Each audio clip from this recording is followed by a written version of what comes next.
चलो next topic is timber.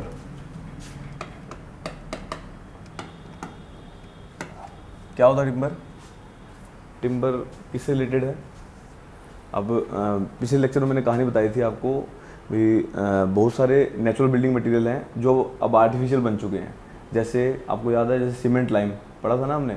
Lime क्या था? नेचुरल बिल्डिंग मटेरियल था। अब सीमेंट क्या हो गया? आर्टिफिशियल हो गया। और जैसे मैंने लास्ट में क्या बताया था आपको, इससे पहले जब रॉक्स एंड स्टोन्स बताए थे, रॉक्स एंड स्टोन्स क्या थे? अपने नेचुरल बिल्डिंग मटेरियल थे, और वो क्या थे? वो किसके? ब्रिक्स के।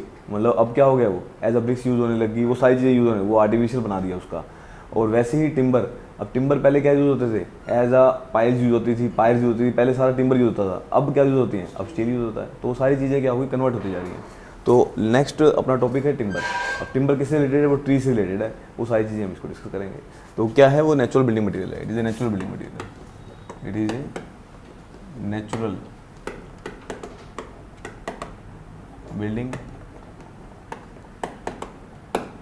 मटेरियल। चलो स्टार्ट करते हैं इसको। वुड से ही स्टार्ट करते हैं। टिम्बर का मतलब वुड से रिलेटेड है, तो वुड से ही स्टार्ट करें। लिखो इसमें, would is a hard and fibrous substance. Hard and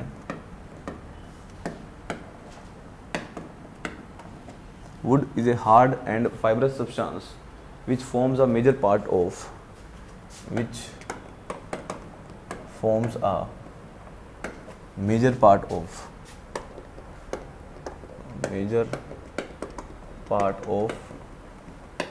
trunk, which forms a major part of trunk and branches of tree and branches of trees. Second point, it can also be defined as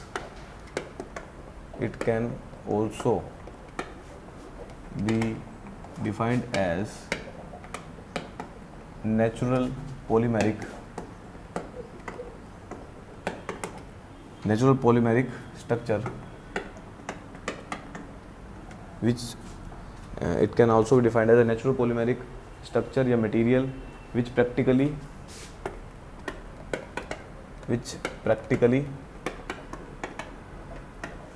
does not age.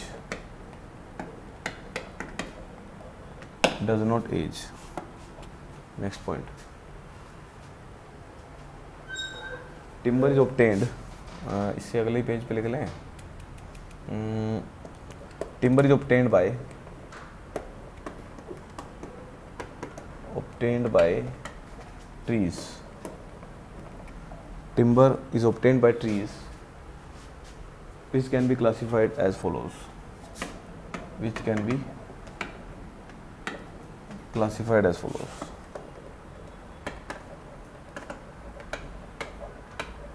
ये basic जानकारी दे दी। अब यहाँ पे क्या बताया? Timber क्या है? Timber एक नेचुरल बिल्डिंग मटेरियल है जो मतलब वुड का ही पार्ट है। वुड क्या होता है? एक हार्ड और फाइब्रस सब्सटेंस होता है। फाइब्रस मतलब उसमें फाइब्रस निकले होते हैं। अच्छा, एक ऐसा एग्जांपल दो जो नेचुरली अब यूज़ करते हो आप जनरली। टिम्बर का जनरली बिल्डिंग में, इंजीनियरिंग में, ऐसे नहीं कह रहा, इंजीनियरिंग में जिसको यूज़ करते हो। अब अपने को रिलेट किससे करना है? इंजीनियरिंग से रिलेट करना होगा टिम्बर को। अब टिम्बर पढ़ किस लिए रहे हैं? बिल्डिंग मटेरियल किस लिए पढ़ रहे हैं? ताकि इंजीनियरिंग में यूज़ हो सके। ऐसा कोई एग्जांपल दो जो अभी भी हम लोग बिल्डिंग में यूज़ करते हैं।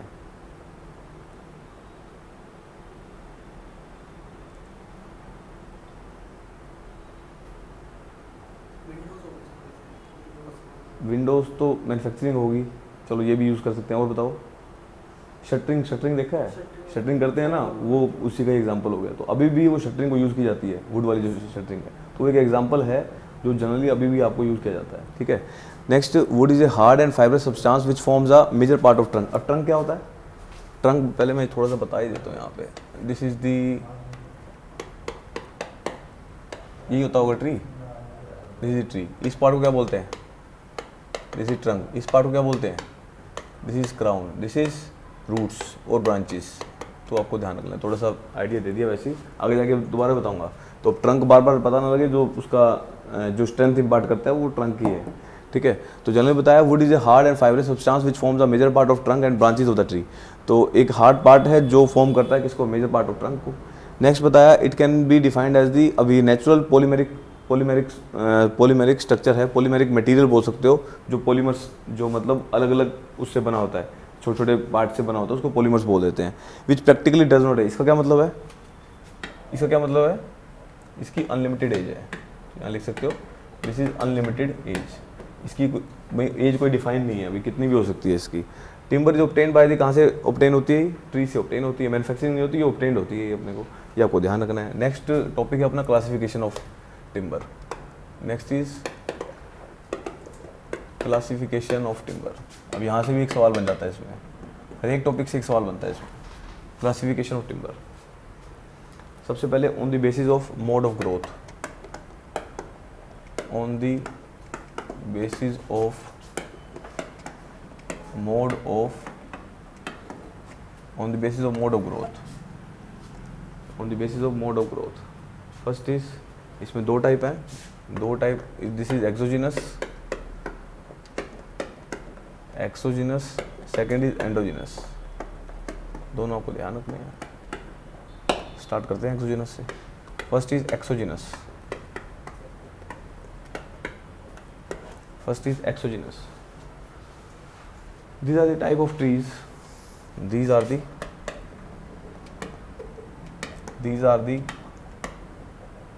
types of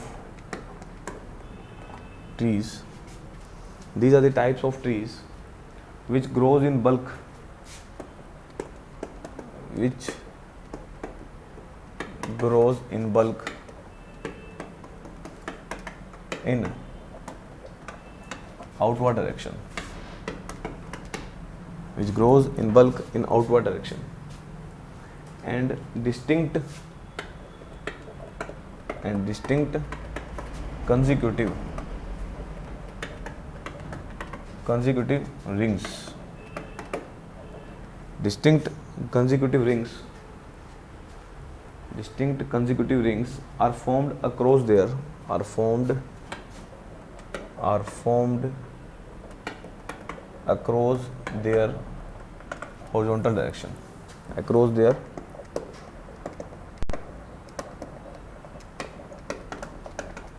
horizontal direction, across their horizontal direction is termed as annual rings. Important है ये भी, is termed as annual rings, annual rings। हो गया।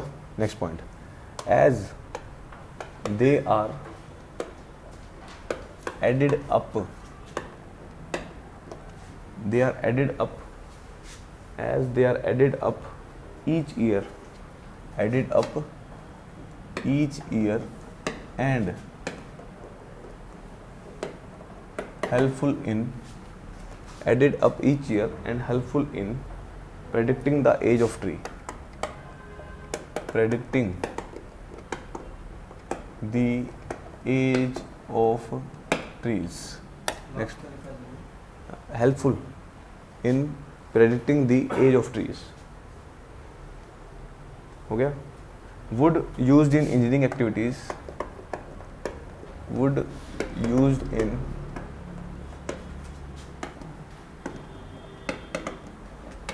engineering activities, दोबारा देता हूँ, engineering,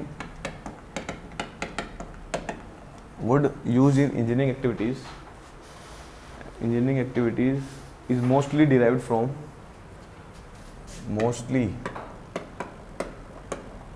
derived from exogenous trees,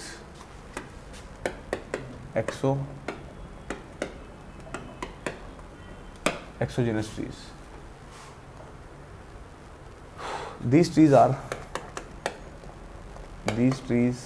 are further classified as, these trees are further classified as, first is conifer trees, first is conifer trees। these trees, क्या हो गया, these trees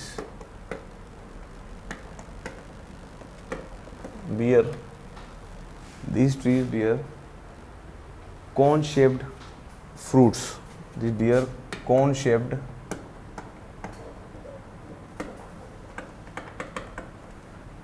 fruits. Cone shaped fruits hence are termed as conifer trees. Hence are termed as these trees bear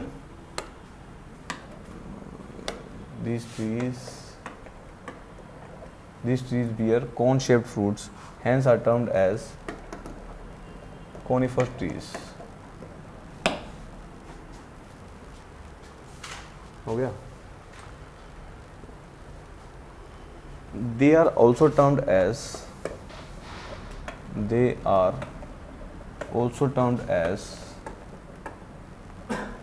evergreen trees.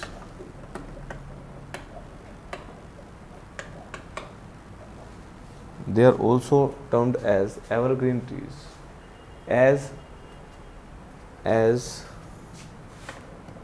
they newer shed their leaves until the new one grows. Never लिख लो इसको यार, newer कहाँ लिख दिया. Never shed their trees until the new one are grown. ये लिखो until new one are grown.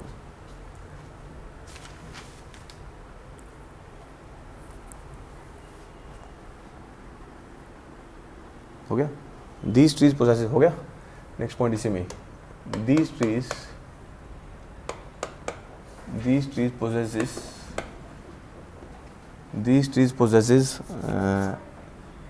indistinct या distinct. These trees possesses distinct annual rings. Distinct annual rings and indistinct annual rings and indistinct medullary rings.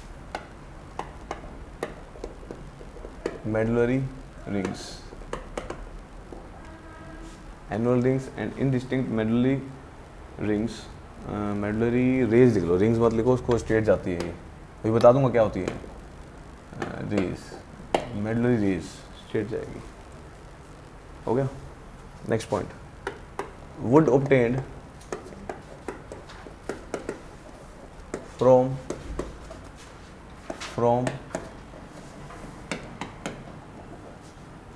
obtained from these trees are soft, weak,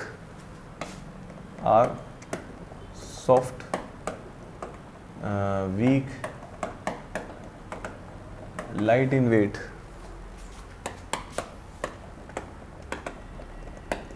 soft, weak, light in weight, light in color,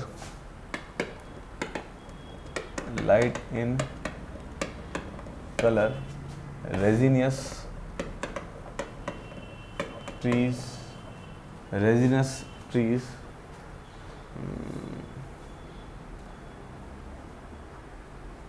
hence have limited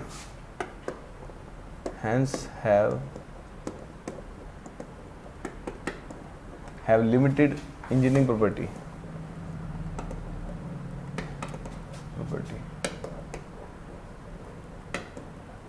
ये लिख लो, limited engineering property. Example इसके है दियोदार, pine, chair. तो these are the examples.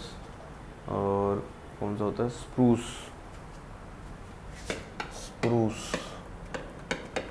Etcetera.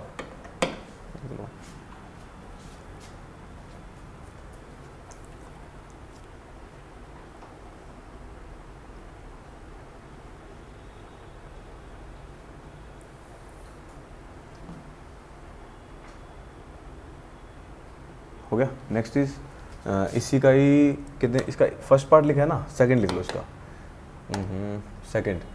Second लिखो इसका, deciduous trees.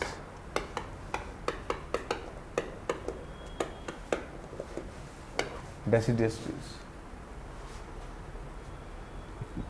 These are also referred as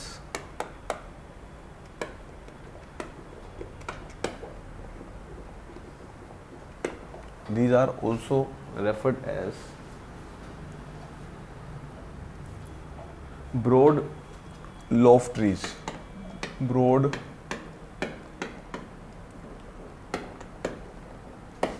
loft trees. They shed their leaves in autumn.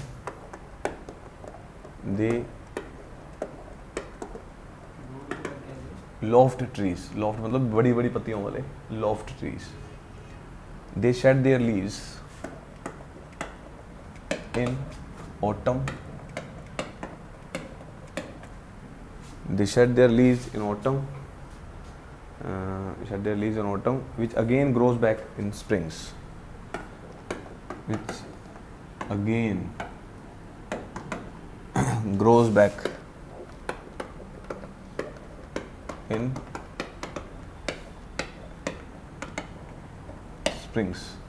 Which again grows back in springs. हो गया, next point. These trees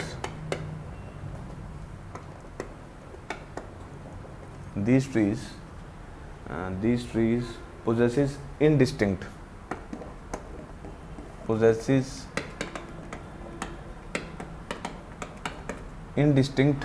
उसमें मेडलोरी दिख रही थी, indistinct annual rings.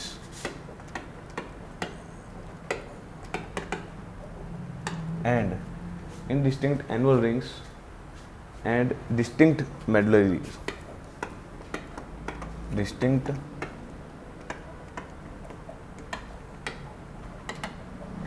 medullary rings. Next, medullary फिर ring लिख दिया, raise लिखना है यार इसको, रेज, ठीक है, medullary rays. Next, wood obtained from these trees. Wood obtained from these trees are hard and strong.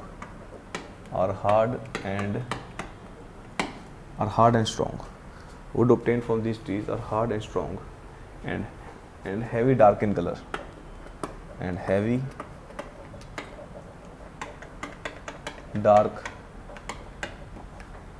in color. And known resinous.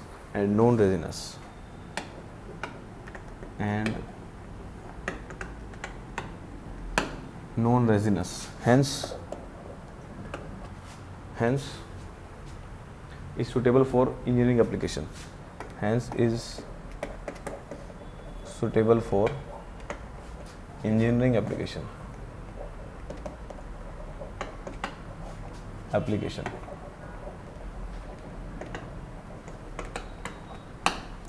Engineering application, ये सारे काम हैं.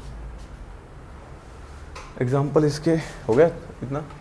एग्जाम्पल बाबुल और एग्जाम्पल है इसका महगनी, महागोनी बोलते हैं क्या, महगनी जो भी ट्रीज है ये, और साल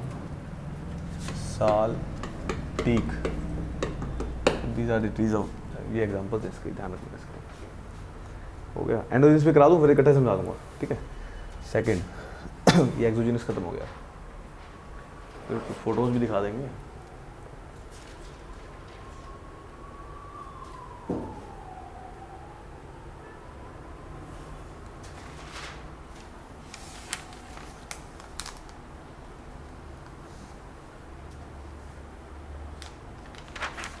हो गया. चलो नेक्स्ट लिखो, एंडोजीनस ट्रीज. कैसे लिखा था वो, ए और B is endogenous.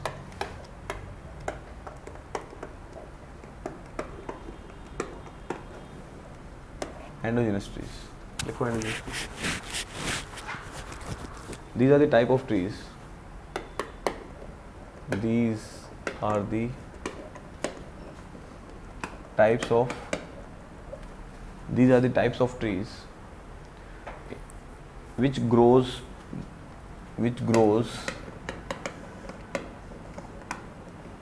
bulk in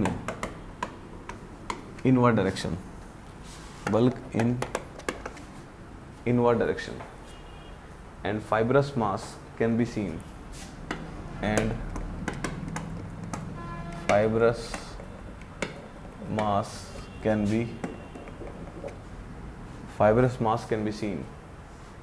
across the longitudinal section, across the longitudinal section.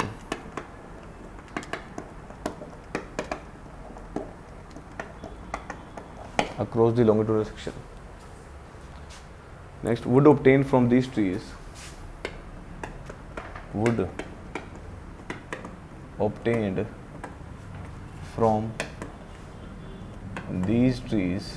has limited application.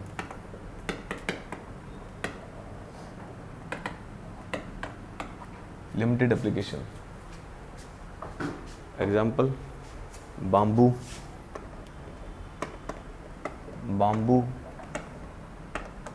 palm. Example: bamboo and palm. ये सारी कहानी होगी.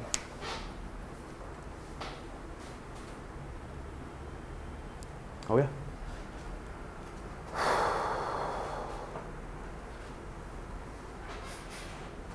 होगी कहानी, समझो सारी. लिख लिया? चलो समझो इसको. सबसे पहले है classification of timber on the basis of mode of growth. पहली क्लासिफिकेशन है, एसएससी अभी 7-8 है, अभी सभी पढ़ेंगे हम. सबसे पहली क्लासिफिकेशन बताई on the mode of growth, जो कि इंपॉर्टेंट है, एक सवाल बन जाता है यहाँ से भी. पहली ट्रीज है कौन सी? एक्सोजीनस. और दूसरा कौन सा है? एंडोजीनस. सबसे पहले एक बात बता दूँ आपको, इसी में क्लियर हो जाएगा सारा. एक ट्रीज ऐसे होते हैं जो बाहर की तरफ बढ़ते हैं, देख रहे हो?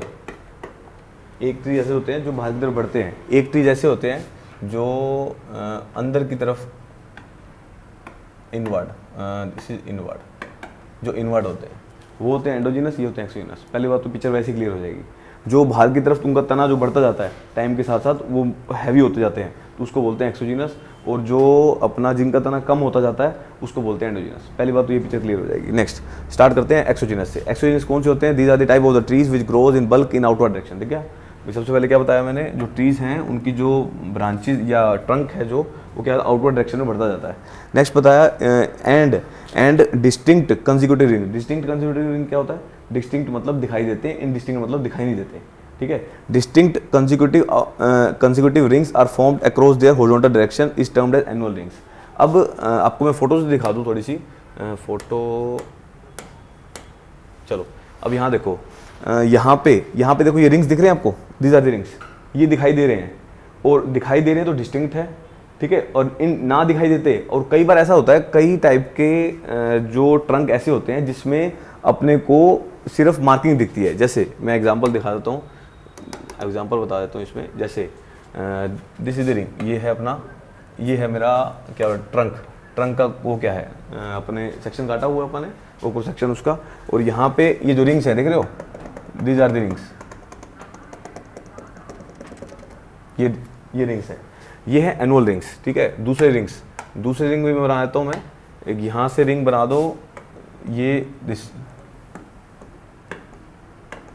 देख रहे हो, these are the medullary rays. ये मेडुलरी रेज. तो ये शेप्स होती है. ये रिंग्स एक नहीं होता, ये बहुत सारे होते हैं. जितना बड़ा होता जाएगा उतने तरह होते जाएंगे. तो इसी बेस पे हमने डिसाइड कर लिया भाई जितने ज़्यादा रिंग्स होते जाएंगे उतनी ज़्यादा एज होती जाएगी. तो अभी इस रिंग्स को क्या बोलते हैं? Annual rings. अब एनुअल रिंग्स क्यों बोला इसको? हर साल एक रिंग बढ़ जाता है इसका. मान के चलते हैं भाई इसका एक हर साल एक रिंग बढ़ रहा है, उसी बेस पे प्रेडिक्ट कर लेते हैं इसकी इतनी साल एज रही होगी. तो ये जो रिंग्स हैं, ये जो आपको राउंडेड दिखेंगे उसको एनुअल रिंग्स बोलना है. जो भी आपको ये वर्टिकल दिखेंगे या उसको बोलेंगे मेडुलरी रिंग्स. क्लियर है? चलो अब पढ़ो इसको.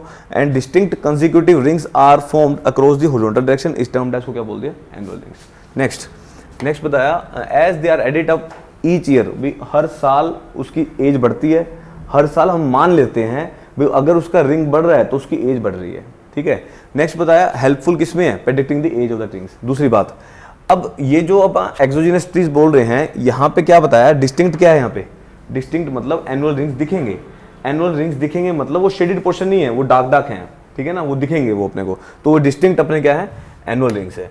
नेक्स्ट बताया would use in engineering activity mostly derived from the exogenous, जो भी इंजीनियरिंग प्रॉपर्टी में यूज होंगे वो कौन सी ट्रीज होंगे, हमेशा एक्सोजीनस। ये सवाल बन जाता है, समझ गए बात।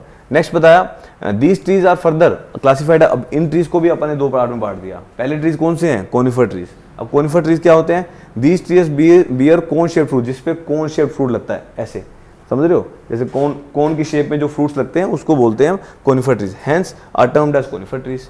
दे आर आल्सो टर्म्ड एज इस ट्रीज को क्या बोलते हैं, और evergreen trees. These are also termed as evergreen trees as they never shed their leaves, भाई वो अपनी पत्तियां जब तक नहीं गिरते, जब तक उसकी पत्तियां नहीं आ जाती, तो अल्टीमेटली वो एवरग्रीन रहते हैं। भाई अब पतझड़ में गिर गए, वो साफ हो गया, अब अल्टीमेटली ये तब गिरेंगी जब नई आनी शुरू हो जाएंगी, तो इसको क्या बोलते हैं, एवरग्रीन ट्रीज बोलते हैं, इसको हमेशा हरे भरे रहेंगे।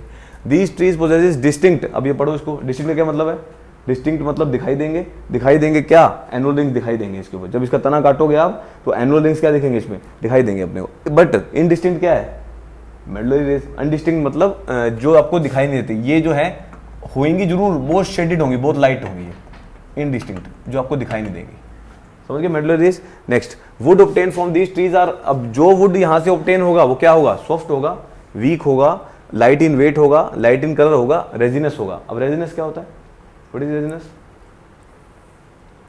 रेजिनस क्या होता है, अलग से लिखा हुआ है, रेजिनस क्या होता है,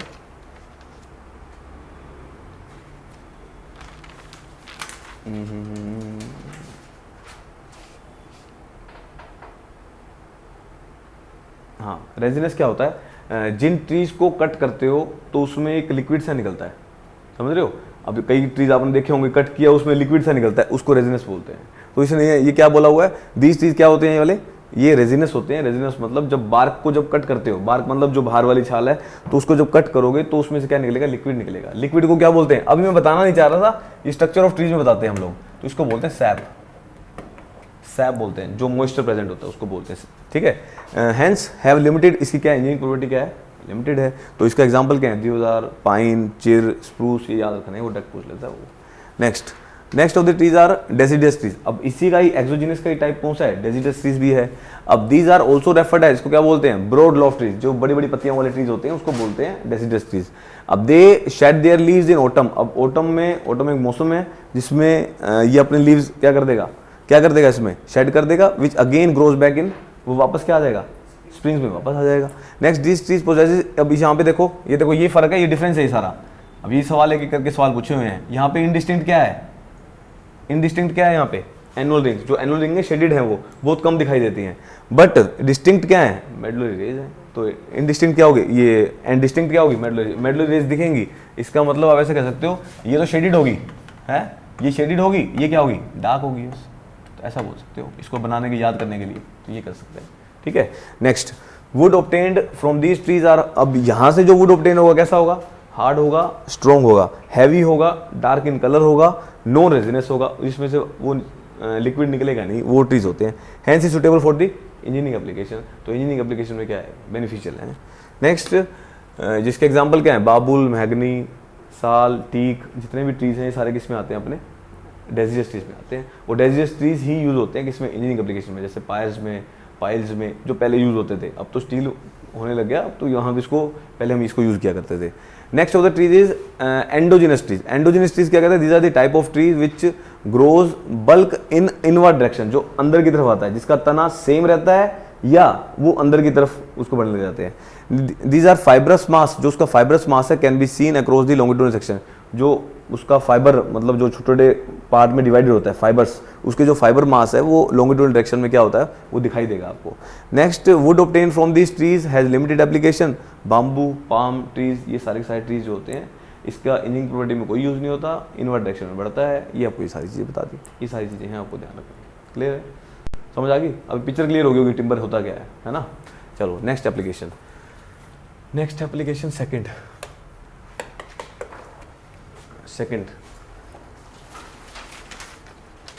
कोनिफर हो गया, कोनिफर का नाम, ठीक है। अब ना इस सॉफ्ट वुड और हार्ड वुड पे ना प्रॉपर्टी पूछता है, एक क्वेश्चन आएगा इस पे से, मैं 10 प्रॉपर्टी लिखवा रहा हूँ, इसमें से एक सवाल आएगा कंफर्म है। अभी क्लासिफिकेशन आएगी, सेकंड आएगी, इसके बाद आएगी। हाँ क्लासिफिकेशन पहली हुई है अभी, on the basis of mode of growth हुई है, ऐसे ही ऑन द बेसिस ऑफ सबके बेसिस पे है अलग अलग स्ट्रेंथ। अभी नोट लिखवाऊंगा, अभी नोट लिखो, ये छोड़ो काटो उसको, अब नोट लिखो पहले, ठीक है। इससे एक सवाल बनेगा, ऑब्जेक्टिव लिख लो, क्वेश्चन आएगा इससे। तो इसके लिए एक इकट्ठा ही लिख दिया है मैंने, डिफरेंस बिटवीन डिफरेंस। अब मेरे को ये बताओ difference between soft wood and hard would. अब ये बताओ मुझे सॉफ्ट वुड कौन से ट्री से मिल रहा था, अभी देखा अपन ने, मुझे ये बताओ सॉफ्ट वुड कौन से ट्री से मिल रहा था, जल्दी बताओ, सॉफ्ट वुड कौन से ट्री से मिल रहा था, सॉफ्ट वुड कौन से ट्री से मिल रहा था। अच्छा, सॉफ्ट वुड और हार्ड वुड कौन से ट्री से मिलता है, सॉफ्ट वुड और हार्ड वुड कौन से ट्री से मिलता है, सॉफ्ट वुड और हार्ड वुड कौन से ट्री से मिलता है, जल्दी बताओ। हैं, सॉफ्ट वुड और हार्ड वुड कौन से ट्री से मिलता है, अभी पढ़ा है।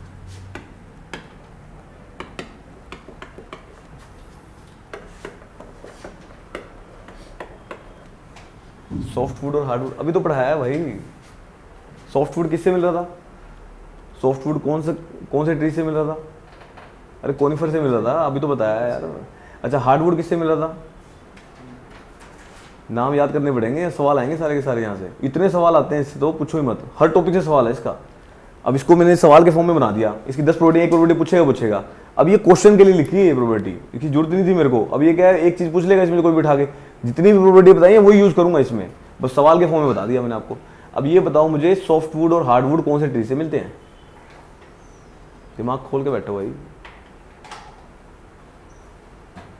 सॉफ्ट वुड किससे मिल रहा है, कोनिफर से। हार्ड वुड किससे मिल रहा है, डेसिडियस से।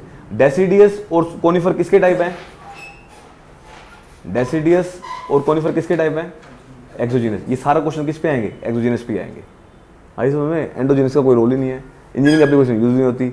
वो क्वेश्चन आएंगे जो इंजीनियरिंग एप्लीकेशन में यूज होते हैं। इंजीनियरिंग एप्लीकेशन में कौन से यूज होते हैं, एक्सोजीनस ही यूज होते हैं। तो अल्टीमेटली एक्सोजीनस के ही टाइप है, क्या क्या, सॉफ्ट और हार्ड वुड। सॉफ्ट में एग्जांपल लिख सकते हो कोनिफर, उसमें लिख सकते हो डेसिडियस। अब इसकी प्रॉपर्टी लिख रहा हूँ मैं, ठीक है, उसी के सवाल लिख लेंगे। सबसे पहले अब एक एक करके आप ही बताओगे मेरे को, देख देख के वहां से। फर्स्ट कलर, कोई बात नहीं मैं सारी लिख देता हूँ, फिर बताना। कलर, उसका लिखो ग्रोथ। थर्ड, ग्रोथ के बाद weight. Fourth, density. Fifth annual rings,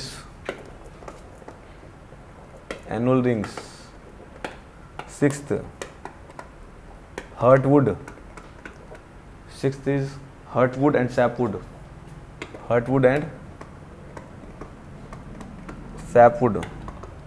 seventh strength, eighth लिखो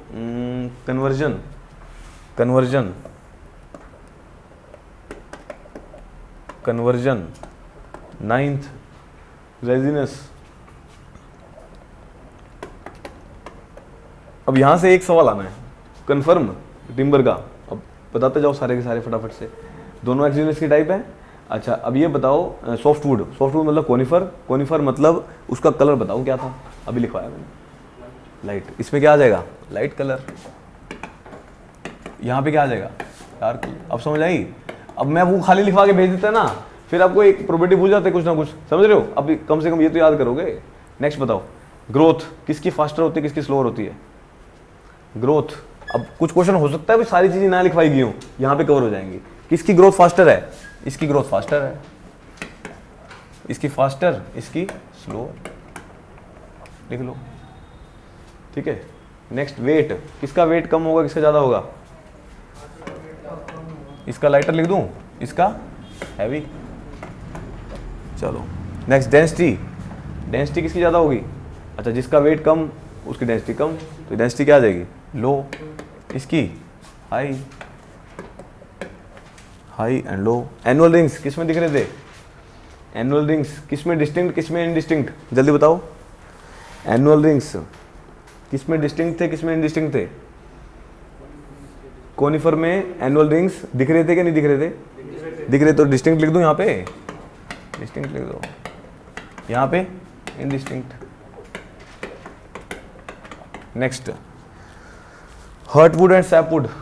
हर्टवुड एंड सैपवुड किस में डिस्टिंग्विश कर सकते हैं, किस में नहीं कर सकते? अभी लिख रहा हूँ, अगले टॉपिक में पता लग जाएगा हर्टवुड क्या है, सैपवुड क्या है। यहाँ पे लिख रहा हूँ can not be distinguish, can not be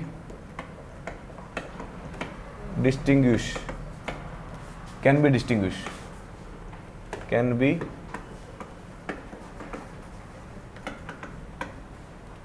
can be distinguished. Next, strength. Strength किसकी ज़्यादा है? कॉनिफर की क्या है? वीक है, लाइट इन कलर होते हैं। यहाँ पे क्या आ जाएगी? वीक एंड क्या बोलते हैं इसको, क्या बोलते हैं? वीक और इसको क्या बोलूँ?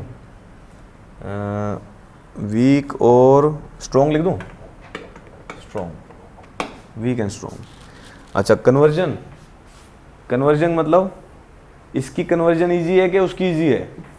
कन्वर्जन मतलब आप समझ सकते हो, इसका इक्विवेलेंट वर्ड क्या हो सकता है? सीमेंट की कन्वर्जन कैसे होती है? मोटार की या क्या बोलते हैं उसकी, अब जो मिट्टी से अपने को ब्रिक बनानी है तो वो कन्वर्जन होगी। अल्टीमेटली इक्विवेलेंट बोल सकते हो कन्वर्जन। इसकी कन्वर्जन इजी है या किसकी हार्ड है, जो मुश्किल है? तो इसको लिख सकते हो इजी है, मतलब इसको तोड़ के किसी भी कन्वर्ट कर सकते हो। इसकी डिफिकल्ट। तो आपको दोनों ध्यान रखनी है। Next, next resinous. कौन सा रेजिनस है जिसमें लिक्विड ज़्यादा निकलेगा? कौन सा है? यहाँ पे मोर, यहाँ पे लेस लिखवाया है ना, रेजिनस नॉन रेजिनस, देख लो। अब ये सारे सवाल यही यहाँ आएगा। अब बेशक आप वो पढ़ो ना पढ़ो, एक्सोजिनस एंडोजिनस, यहाँ से सवाल बच जाएगा। ये नोट के फॉर्म में क्वेश्चन करवा दिया। क्लियर है? ध्यान रखना इसको। चलो नेक्स्ट क्लासिफिकेशन। पहला क्वेश्चन यहाँ से बनता है टिम्बर का, मतलब इस चार्ट से एक क्वेश्चन बनेगा। Next is next classification. अब लिख लो नेक्स्ट क्लासिफिकेशन।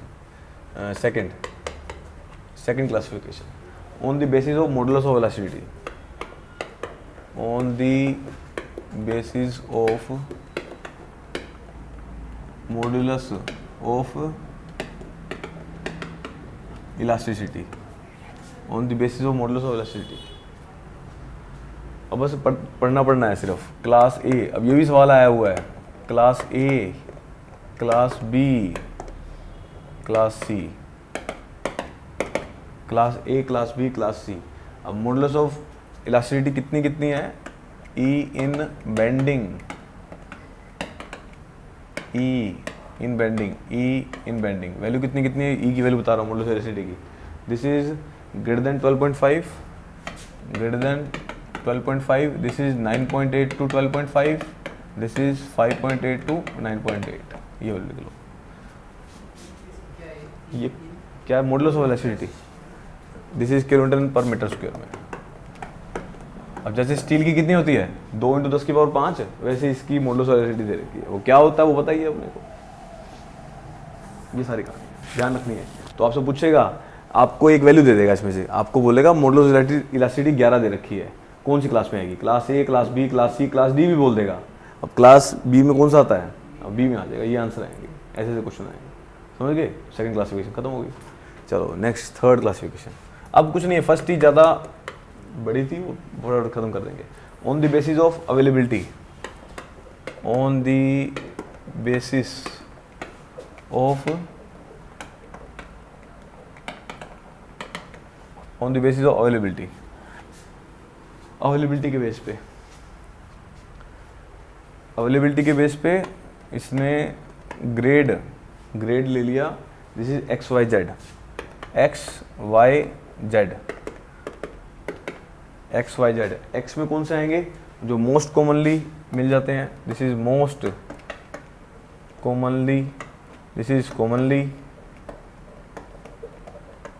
एंड जेड में आते हैं अपने less commonly. This is less commonly, this is less commonly.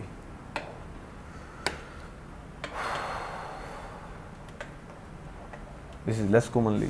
इसके लिए आपको इसका वॉल्यूम दे रखा है, अभी कितने इसके वॉल्यूम पर ईयर मिलते हैं इसके, तो इसमें लिख लो, इसमें it is greater than 1415, this is greater then 1415 volume per year, या मीटर क्यूब लिख सकते हो। दिस इज़ 1415 और सेकंड क्लासिफिकेशन है 355 से 1415 और दिस इज़ लेस देन 315। तो ये सारी बात ध्यान रख लेना। This is volume per year, ये सारी चीज़ें आ गई। क्लियर है? Next is on the basis of position. हो गया इतना? थर्ड के बाद फोर्थ लिखो, on the basis of position के बेस पे। दिस इज पोजीशन के बेस पे, on the basis of position के बेस पे लिखो। अब स्टैंडिंग टिम्बर, रफ टिम्बर, ये सब लिख लेंगे। First is standing timber, second is rough timber, standing, rough and third लिखिए converted timber. Converted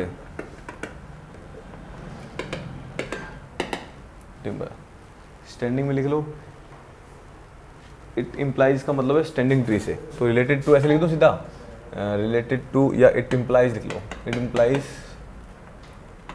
standing tree, it implies standing trees. Next rough timber से लिखो, it forms a part of felled tree, it implies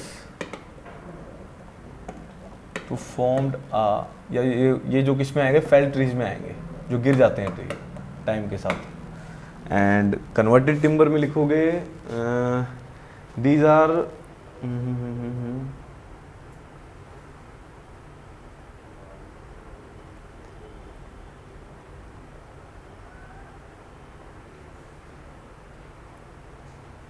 इसमें कैसे कहते हैं इसको,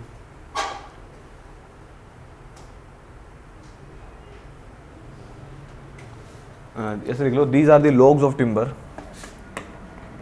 these are the logs of timber which is sown and converted into क्या बोलते हैं इसको, प्लान बोलते हैं, क्या बोलते हैं, planks, converted into planks,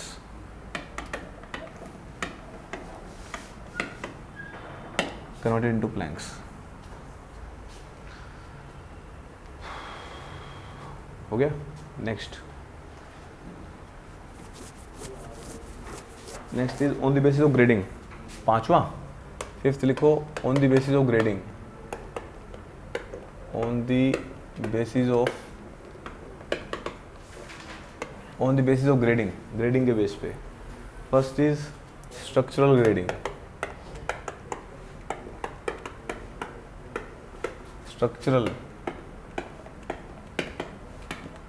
First is structural grading. It is also termed as stress grading. It is also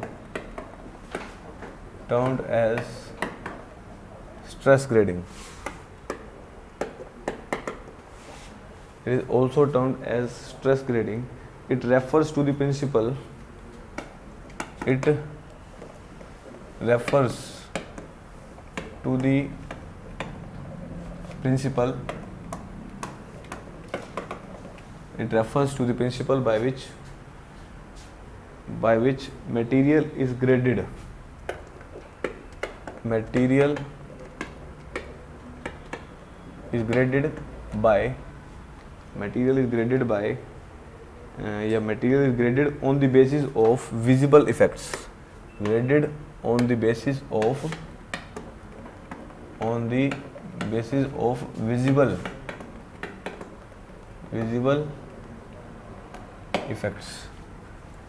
effects या visible defects लिख लो, effects भी नहीं, defects लिख लो,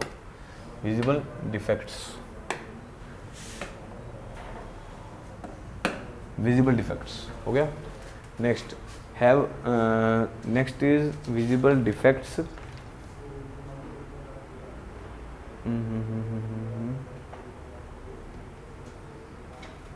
विजिबल डिफेक्ट्स, ठीक है, हो जाएगा। It is further divided as, it is further divided as first point grading, it is further divided as grading based on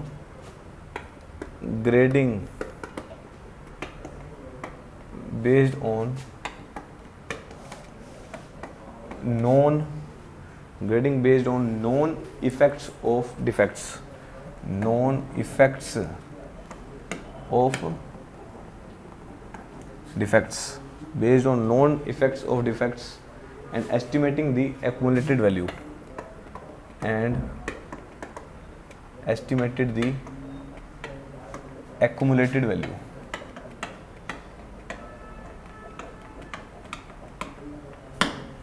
value। Second है मशीन ग्रेडिंग। इसका ए और बी लिख लो इसको यार, इसको ना, ये A and second is machine mould, machine grading, ये सारी कहानी होगी। फर्स्ट स्ट्रक्चर हो गया। नेक्स्ट आ जाओ सेकंड पार्ट, ये इसी किस में आ गया, इसी में आ गया, मशीन ग्रेडिंग। चलो सेकंड लिखो। सेकंड है कमर्शियल ग्रेडिंग, मशीन ग्रेडिंग, और इसमें ले लें इसको। पहले मैंने कैसे लिखवाया देखना एक बार, पहले स्ट्रक्चर ग्रेडिंग लिखवाया, स्ट्रक्चर ग्रेडिंग की ये बता दिया भी डिवाइड करते हैं इसमें मशीन ग्रेडिंग और इसमें, ठीक है। सेकंड लिखो commercial grading,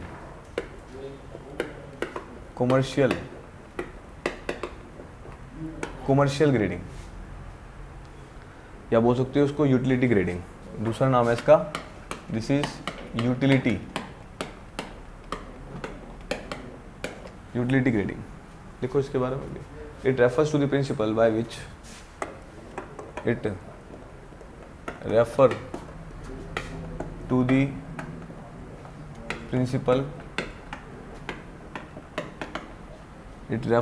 principle by which the material is graded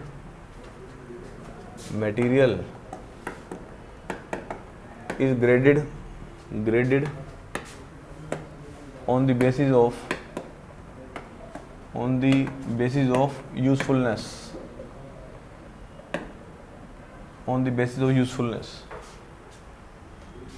usefulness, of material and price factor,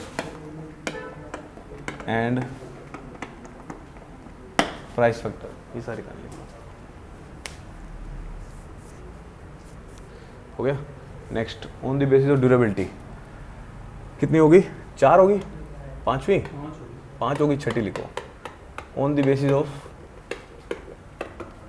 durability, stone में पढ़ा था ना ड्यूरेबिलिटी है, वैसे ही टिम्बर में बताया था ना, वहाँ पे भी ऐसे यूज़ करेंगे ड्यूरेबिलिटी में हाईली ड्यूरेबल,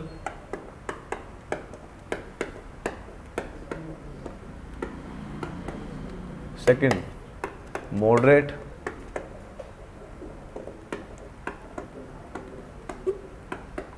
थर्ड लिखा है लो ड्यूरेबल,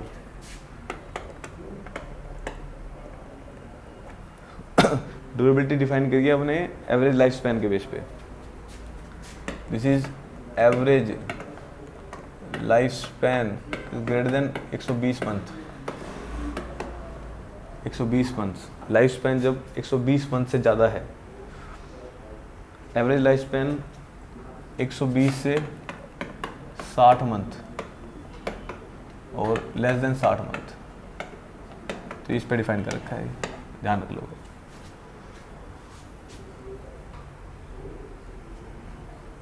हो गया। Next classification on the basis of seasoning, 6 होगी, 7वीं on the basis of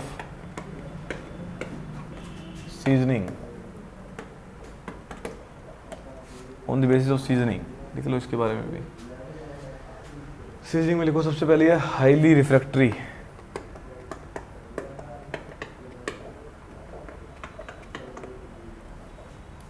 highly refractory.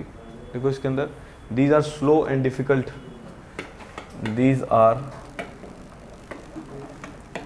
Slow and these are slow and difficult to these are slow and difficult to season free, difficult to season free from defects। देख लिए। Next is moderately, second is moderately refractory. moderately में लिखेंगे this may be seasoned free, these may be seasoned free, these may be season free from surface defect, from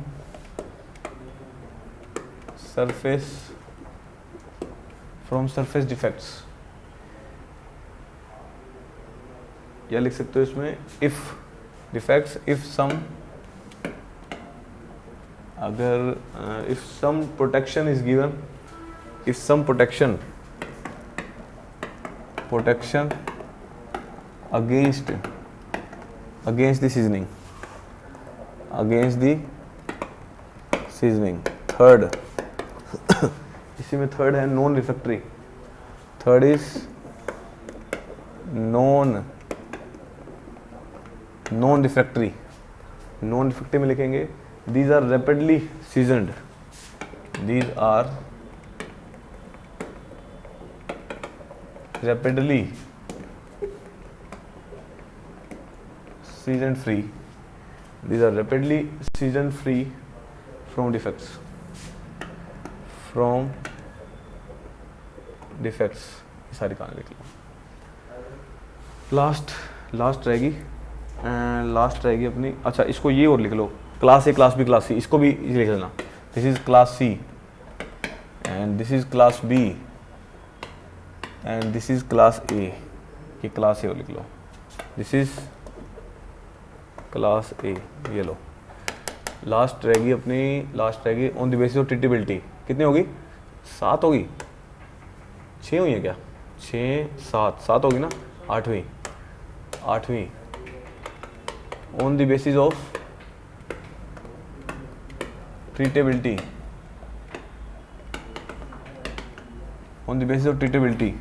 treat करने के base पे। First is easily treatable, A, this is easily treatable, B treatable but complete preservation is required, treatable but complete लिखें क्या ना लिखें, complete preservation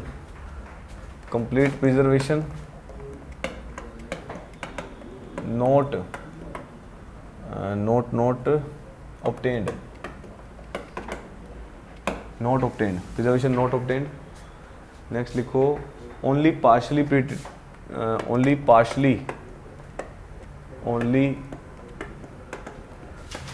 treatable,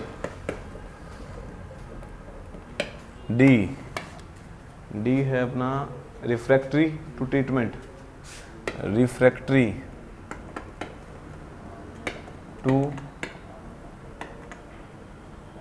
treatment, E लिखो very refractory to treatment, very refractory to treatment। चलो हो गया, 2 minute pause कर दो।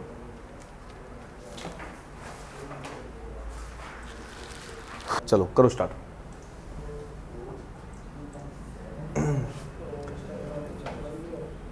चलो कहानी स्टार्ट करनी है, सेकंड से स्टार्ट करनी है ना, सारी क्लासिफिकेशन बतानी होगी। चलो करो स्टार्ट। क्लासिफिकेशन स्टार्ट कर दी क्या? चलो यहाँ से चलो नेक्स्ट है, उसको बंद ही कर दो उसको। नेक्स्ट होता है classification on the basis of the modulus of acidity. अब मॉडुलस ऑफ एसिडिटी में 3 टाइप बता दिए इसमें, class A, class B, class C. अगर modulus of acidity greater than 12.5 kilonewton पर मीटर स्क्वायर है तब क्या कर दोगे, क्लास ए में ले लोगे। अगर 9.8 से 12.5 है तो क्लास बी में, क्लास सी में आ जाएगी 5.8 से 9.8। नेक्स्ट होती classification is on the basis of availability. अब कौन सी जो ट्रीज हैं वो ज़्यादा अवेलेबल है, कौन सा टिम्बर ज़्यादा अवेलेबल है, कौन सा नहीं है, उसके बेसिस पे डिफाइन कर रखा है। इसके बेस पे ग्रेड में डाल दिया उसको, grade X, grade Y, grade Z. Grade X कब बोलोगे, जब मोस्ट कॉमनली है, जब कॉमनली है, जब लेस कॉमनली है। तो उसके लिए भी ये सारी कहानी बता दी, वॉल्यूम बता दिया, इतने पर ईयर में मिलते हैं इसके। नेक्स्ट है on the basis of position. Position मतलब पोजीशन पे बोल सकते हो आप स्टैंडिंग टिम्बर, इट इम्प्लाइज जो स्टैंडिंग रहते हैं टाइम के बेस पे। अल्टीमेटली पोजीशन को आप रिलेट कर सकते हो with respect to the time, with respect to time. अब स्टैंडिंग मतलब जो ट्रीज टाइम के अकॉर्डिंग क्या रहते हैं, स्टैंड रहते हैं ज़्यादा टाइम तक, उसको बोलते हैं स्टैंडिंग में ला दिया। रफ टिम्बर जो गिर जाते हैं अपने आप और जो रिक्वायर्ड शेप में कन्वर्ट हो जाते हैं उसको बोलते हैं कन्वर्टेड टिम्बर। तो मतलब अल्टीमेटली इसको बोल सकते हो स्टैंड, इसका जो बेसिक मीन हो गया, इसका है कट एंड इसका क्या आ गया, रिक्वायर्ड शेप, रिक्वायर्ड शेप। तो इसको रिलेट करती है इससे, ठीक है ना, रिक्वायर्ड शेप। नेक्स्ट कौन सा है, next is on the basis of grading. अब ग्रेडिंग के बेस पे देखो, ग्रेडिंग के बेस पे मैंने डिफाइन किया है स्ट्रक्चर। अब स्ट्रक्चर ग्रेडिंग रिलेटेड किससे है भाई, कितने इसमें क्रैक्स हैं, कितने या कितनी वापिंग है इसके अंदर, जो वापिंग वाली मतलब जो टेढ़ी मेढ़ी जो बताई थी आपको कहानी। तो it is also termed as a stress grading. इसका नाम क्या है, स्ट्रेस ग्रेडिंग भी है। It refers to the principle by which material is graded on the basis of visible defects. भाई उसमें कितने डिफेक्ट हैं उसके बेस पे इसको डिफाइन कर रखा है। तो इसको आगे भी डिफाइन कर दिया इसने, कैसे, ग्रेडिंग जो बेस है वो जितने नंबर ऑफ नॉन इफेक्ट्स हैं, किसके, डिफेक्ट्स के, जो आप जानते हैं इफेक्ट्स को, उसको एस्टिमेट करना, उसकी एक्यूमुलेट वैल्यू निकल जाना, उसके बेस पे भी डिफाइन कर सकते हो उसको। और एक मशीन ग्रेडिंग इसका नाम दे दिया भी, इसके बेस पे भी आप इसको डिफाइन कर सकते हैं। मशीन मतलब मशीन से के थ्रू जो डिफेक्ट को आप निकाल सकते हैं, जैसे मशीन मोल्डिंग था, याद है, वैसे ही। Next is structure grading. इसका मतलब किससे रिलेटेड हो गया, this is related to the warping या बोल सकते हो क्रैक्स, ये ले लो, मतलब इससे ध्यान रह जाएगा सारा, ठीक है। Next is commercial grading. Commercial मतलब जितना यूजफुलनेस के बेस पे जो इसको डिफाइन किया है कमर्शियल ग्रेडिंग को। इसको दूसरा नाम क्या है, utility grading. It refers to the principle by which material को ग्रेड करना, किसके बेस पे, कितना उसका यूजफुलनेस है। भाई उसका ज़्यादा यूजफुलनेस है, उसको ग्रेड कर दिया, तो ग्रेडिंग को यूजफुलनेस के बेस पे उसको क्या कर दिया, उसको डिफाइन कर दिया। जब यूजफुलनेस की बात आएगी तो किस में आएगा, वो कमर्शियल ग्रेडिंग के अंदर आएगा। नेक्स्ट बताया ड्यूरेबिलिटी। ड्यूरेबिलिटी के बेस पे अल्टीमेटली ड्यूरेबल क्या होता है, टिकाऊ भी, कितने टाइम तक, लंबे टाइम तक वो ड्यूरेबल है। अब ड्यूरेबल किसके लाइफ में करके, उसकी लाइफ स्पैन कितनी है। अगर किसी टिम्बर की या ट्रीज की लाइफ स्पैन 120 महीने से ज़्यादा है, 120 मतलब कितने साल हो गए, 12 साल हो गए, कितने हो गए ये, 10 साल हो गए, 12 महीने एक में हो गए तो 10 साल हो गए। जिसकी लाइफ 10 साल से ज़्यादा है उसको हाईली ड्यूरेबल बोल दिया। जिसकी 10 साल से लेके 6 साल तक है, या 5 से 10 के बीच में है, तब उसको क्या बोल दिया, मॉडरेट बोल दिया। और उससे भी कम है तो क्या बोल दिया, उसको लेस ड्यूरेबल बोल दिया। On the basis of seasoning. Seasoning क्या होता है, रॉक एंड स्टोन की सीजनिंग बताई थी। सीजनिंग मतलब सुखाना। अब सीजनिंग करना है, अल्टीमेटली इसको ड्राई करना है अपने को। ड्राई होगा तो स्ट्रेंथ उसकी अच्छी होगी। तो अल्टीमेटली हाईली रिफ्रैक्टरी किसको बोल दिया, these are the slow and difficult to season. भाई जब बहुत मुश्किल से उसको ड्राई किया जाता है, उसको किसमें आ गया, वो हाईली डिफ्रैक्टिव है। और किसमें आता है, क्लास ए के अंदर आता है। नेक्स्ट बताया मॉडरेटली डिफ्रैक्टरी। मॉडरेटली में क्या बोला, this may be season free from surface defect and if some protection against seasoning. अगर उस पर आप प्रोटेक्शन लगाते हैं, प्रोटेक्शन मतलब जैसे पेंट कर दिया, ऑयल कर दिया, तो वो किस में आ जाएंगे, मॉडरेट में आ जाएंगे। तो अल्टीमेटली इसमें क्या बताया था, ये तो क्या है, बहुत धीरे धीरे सीजन होता है। और इसमें क्या करते हैं, इस पर कुछ ना कोई प्रोटेक्शन दे दिया अपने, तभी अपना वो क्या है, जल्दी ड्राई कर गया वो, तो मॉडरेट में आ जाएगा। नॉन इफेक्टरी क्या होता है, वो अपने आप ही क्या होता है, सीजन फ्री हो जाता है, तो अपने आप ही ड्राई हो जाता है। उसको किस में ले लिया अपने, नॉन इफेक्टरी में। Next on the basis of treatability. Treatability के बेस पे एक नाम बता दिए भाई, अगर वो मतलब पार्ट्स में डिवाइड कर दिया, कुछ ट्रीज जो होते हैं वो इजीली ट्रीटेबल हैं। ट्रीटेबल मतलब पेंट करके या ऑयल करके कर सकते हो, या ट्रीटेबल है बट उसको कंप्लीट प्रिजर्वेशन चाहिए। प्रिजर्वेशन मतलब कैसे उसको डिके होने से बचाया जा सकता है। तो वहां पे ये वो इस पार्ट में वो आएंगे, वो ट्रीटेबल तो हैं बट कंप्लीट प्रिजर्वेशन नहीं मिल सकती, मतलब कंप्लीटली उनको बचा नहीं सकते हम लोग। नेक्स्ट बताया ओनली क्या है, पार्शियली ट्रीटेबल है। नेक्स्ट बताया रिफ्रैक्टरी। रिफ्रैक्टरी मतलब जो मुश्किल से सीजन होते हैं, तो अल्टीमेटली डिफेक्ट ज़्यादा है उसमें, तो refractory to the treatment. Next बताया वेरी रिफ्रैक्टरी, तो बहुत ज़्यादा उसमें डिफेक्ट्स पाए जाते हैं, तो ये सारे के सारे पार्ट्स इसमें आ गए, ट्रीटेबिलिटी के बेस पे आ गए। तो ये सारी कहानी है क्लासिफिकेशन की, आपको ध्यान रखनी है सारी, ठीक है। चलो नेक्स्ट टॉपिक नोट करो, बस नाम ध्यान रखने कुछ भी नहीं है, और अब स्ट्रक्चर में करेंगे सारा कुछ। नेक्स्ट आ जाओ, structure of timber. Next topic is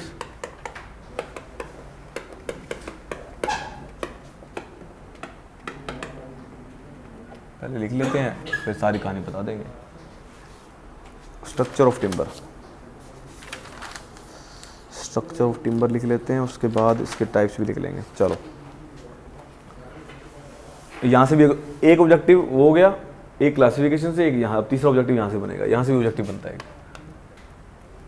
चलो एक यहाँ से तो बनेगा कंफर्म है। तो देखो, tree broadly consist of tree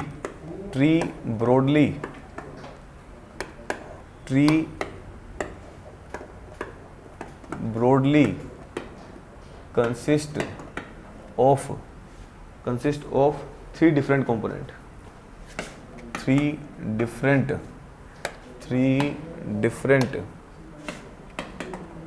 component, तीन डिफरेंट कंपोनेंट है। कौन कौन से? ट्रंक, ये बता दिया मैंने स्टार्टिंग में पहले एक बार। ट्रंक उसको बोलते हैं अपन रूट्स, थर्ड है crown.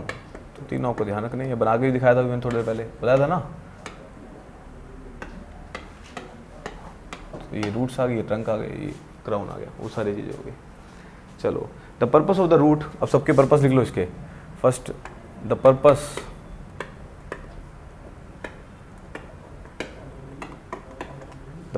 of root is to implant the tree, implant the tree. The purpose of root is to implant the tree into the soil, and absorb moisture and nutrients from the soil. Absorb moisture and nutrients from the soil. Absorb moisture and nutrients from the soil and transfer it to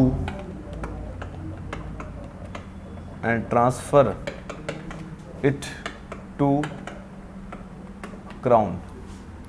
Transfer it to crown via trunk.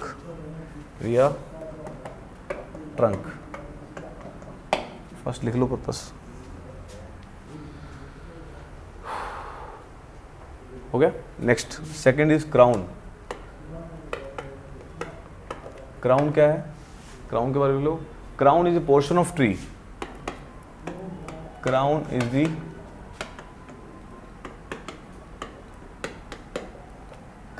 The portion of tree which bears leaves and fruits,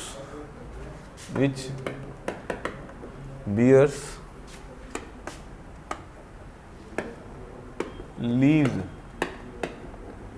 and trees, next है और fruits यार, tree लिख दिया क्या? Fruits. चलो third trunk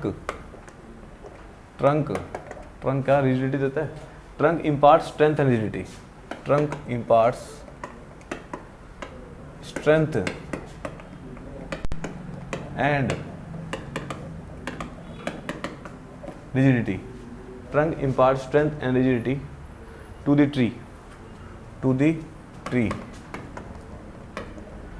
It holds the crown. It holds the crown in position and helps to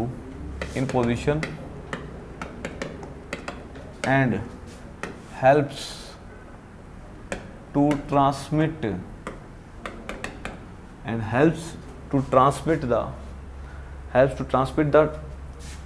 the nutrients and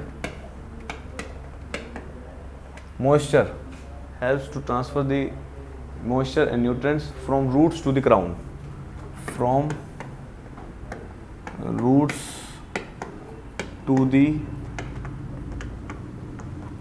crown, roots to the crown, and crown back to the roots, and from crown back to the roots. हो गया. Next, from visibility point of view. हो गया इतना, 3 point हो गए, चौथा point इसमें लिख लो. From visibility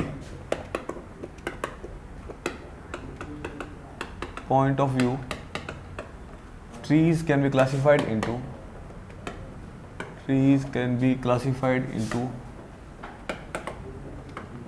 into two types. First is macro or macro structure. First is macro structure. Second is micro structure. ये लिख लो.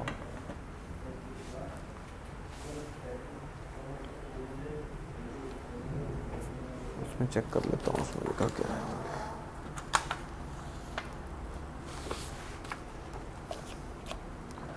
चलो ये सारी कहानी होगी, पहले ये पढ़ लेते हैं फिर आगे लिखते हैं, काफ़ी सारा हो जाएगा. तो अब नेक्स्ट टॉपिक है मेरा, नेक्स्ट वाला टॉपिक है स्ट्रक्चर ऑफ टिम्बर. अब टिम्बर का स्ट्रक्चर पढ़ना है मुझे. अब टिम्बर ऑफ स्ट्रक्चर 3 टाइप में डिवाइडेड है. 3 कौन से? Trunk, roots and crown. Trunk जो बीच में आप तना दिखते हो, ऊपर क्राउन जो आपके लीव्स और फ्रूट्स होते हैं, और क्या बोलते हैं रूट्स, मतलब जो नीचे ब्रांचेज होगी अपनी, जो रूट्स होगी. अब इसमें क्या है, वो अपन पहले ट्रांसपिरेशन प्रोसेस में पढ़ते थे क्या, वही सारा प्रोसेस है. पानी यहाँ से जाएगा, ऊपर ट्रांसफर होगा, वही सारी कहानी है. फर्स्ट बताया मैंने पर्पस ऑफ रूट. रूट का पर्पस क्या है? पर्पस क्या है रूट का? वो इम्प्लांट करता है ट्री को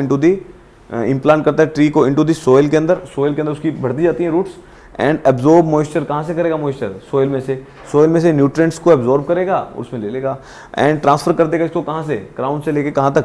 ट्रंक में. वो तो क्राउन से कहाँ जाएगा? विया ट्रंक टू दी कहाँ जाएगा? क्राउन के अंदर. ठीक है. नेक्स्ट क्या होगा इसको? Next is crown. क्राउन क्या होता है? क्राउन क्या है? पोर्शन ऑफ ट्री है विच बियर्स लीव्स और फ्रूट्स रखते हैं इस पे. ट्रंक क्या है? ट्रंक एक सबसे हार्डेस्ट पार्ट होता है जो इम्पार्ट क्या करता है? स्ट्रेंथ और रिजिडिटी करता है. किसको? ट्री को. Next, it holds the crown in position and helps to transmit the nutrient. अब वो क्या है? बीच में वो है, वे है ये जो रूट से न्यूट्रेंट को ट्रांसफर करेगा कहाँ तक? क्राउन तक. To helps to transfer the nutrients and moisture from the roots to the crown and from crown back to the roots. ये सारी कहानी है. नेक्स्ट बताया from visibility point of view. देख के आप अभी क्लासिफाई कर सकते हैं. एक होता है मैक्रो, एक होता है माइक्रो. मैक्रो क्या होता है? जो इजीली दिख जाता है. माइक्रो होता है जो दिख नहीं सकता, तो उसको बोलते हैं मैक्रो और माइक्रो. अब करेंगे स्ट्रक्चर, मेन स्ट्रक्चर, जो उसका मेन स्ट्रक्चर होता है उसको पढ़ेंगे. चलो उसके बारे में लिख लो फटाफट से. फोटोज बाद में पहले लिख लेते हैं. 4 पॉइंट है, चारों लिख के फारिग करते हैं इसको. डायग्राम बनाने की जरूरत तो है नहीं, वही सही चल जाएगा, है ना.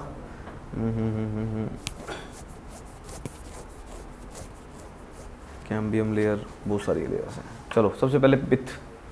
अब कुछ पार्ट्स हैं इसके. स्ट्रक्चर को डिवाइड कर रखा है अलग अलग पार्ट्स में, उसको डिवाइड करेंगे. सबसे पहले पिथ.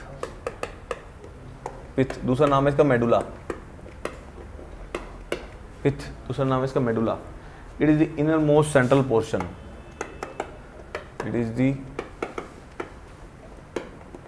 Inner most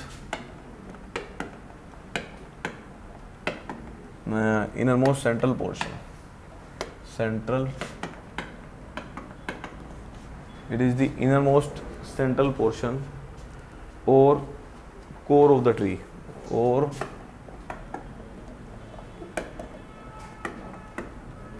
core of the tree.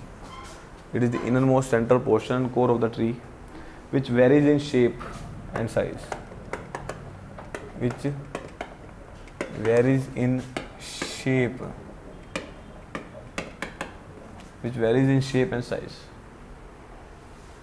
Depending upon the type of tree.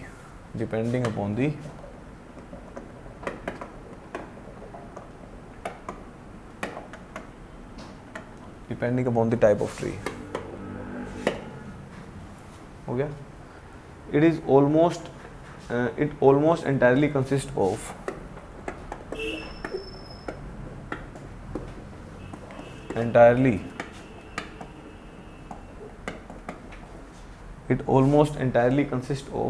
cellular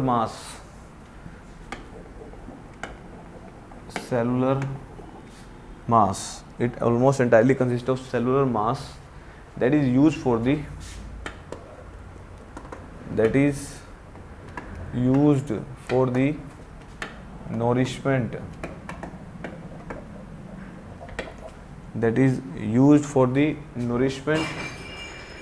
nourishment of trees.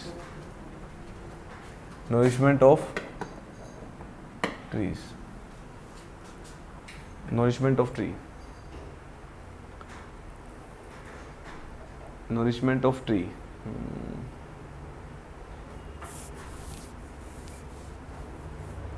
Nourishment of tree in its young age.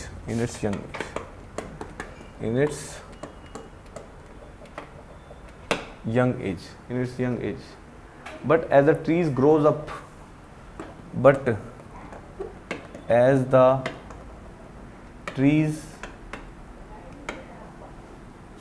trees grows up,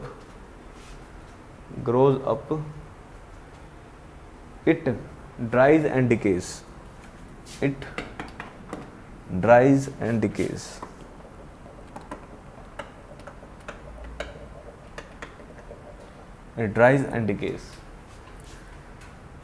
That is, do not take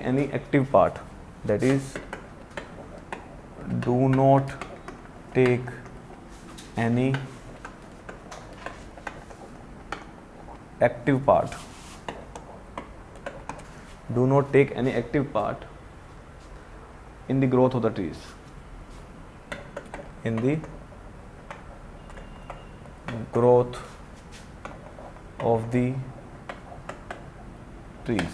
Do not take active part in the growth of trees. हो गया।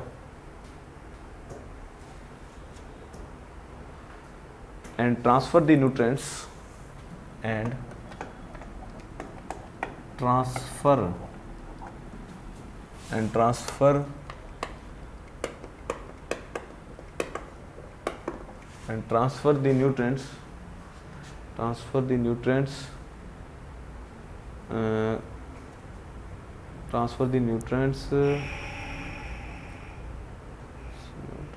by the fiber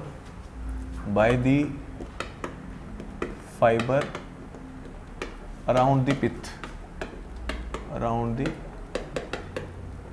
ये लिख लो, around the pith है, ये pitch नहीं है, pith. This is pith. फिर वही लिख दिया pith, इतना लिख लो, फर्स्ट पार्ट खत्म।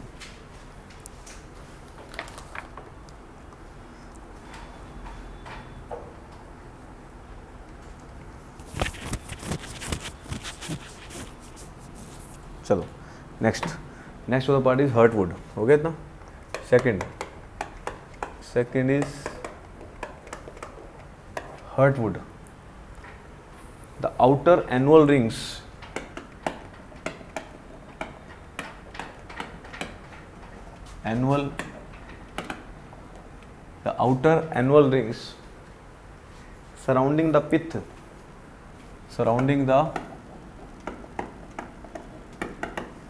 surrounding the pith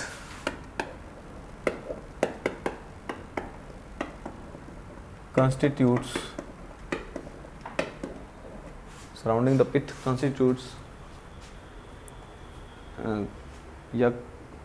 pith consecutes है ये, consecutes the pith.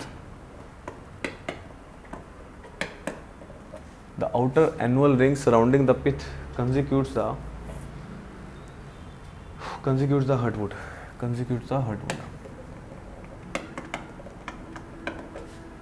अरे ये ना एग्जॉस्ट चला थोड़ी देर यार, थोड़ा सा सफोकेशन सी लग रही है। हाँ दो बार ठीक है। Constitutes the heartwood. Next, it is dark in colour. Second point इसमें,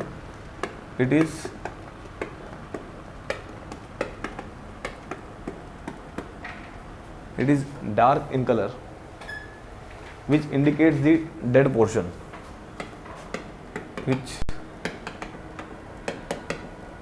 indicates the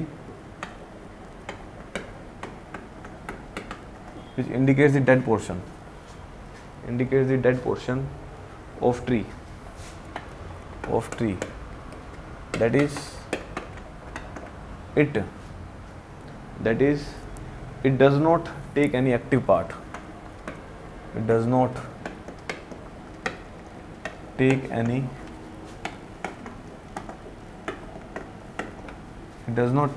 active part in the growth of tree,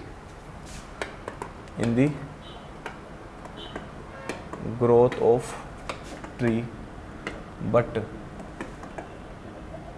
imparts strength and rigidity,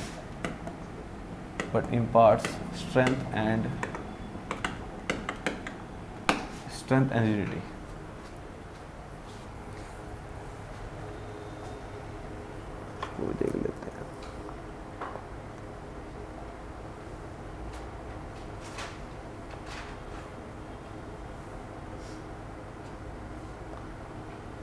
हो गया।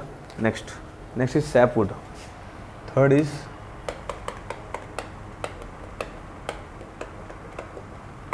सैपवुड। सैपवुड मिल को the outer annual rings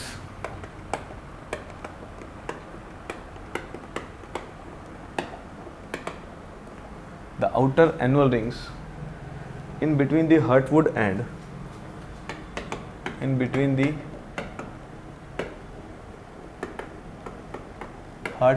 cambium layer.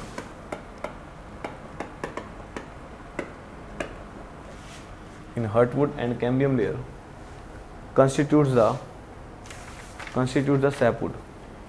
Constitute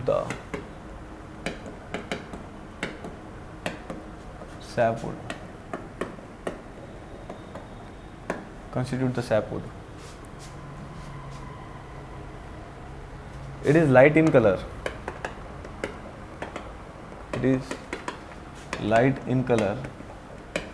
And takes the active part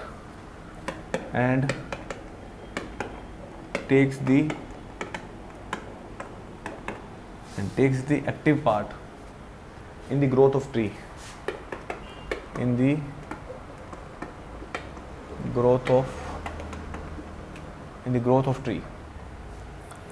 but does not impart any strength.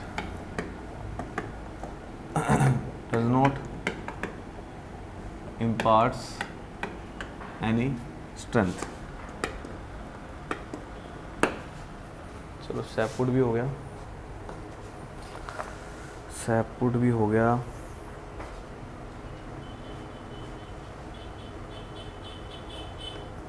चलो next is cambium layer. Fourth is cambium layer.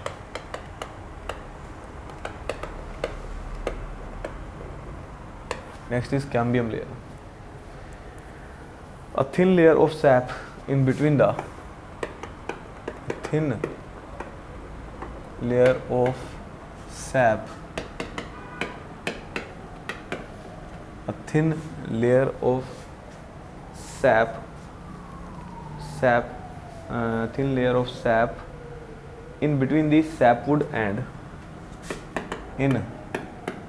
between the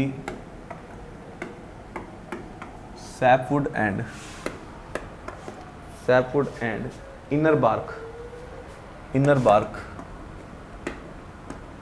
referred as cambium layer.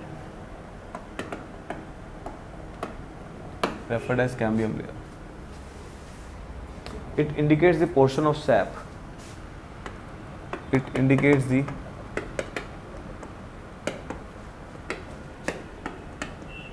portion of sap which is yet to converted into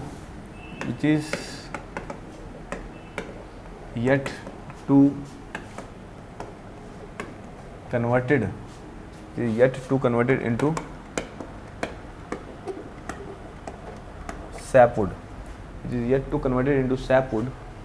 hence decides the future growth, hence decides the future, hence decides the future growth.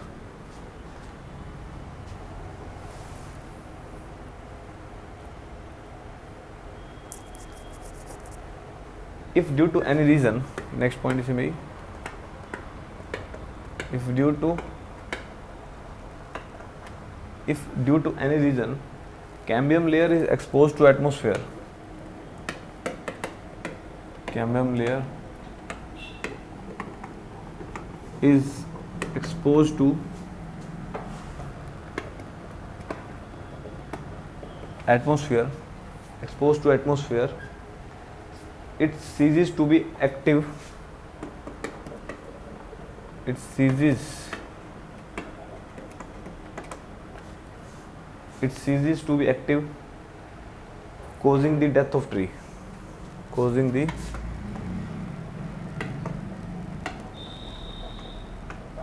the death of tree. हो गई ये भी।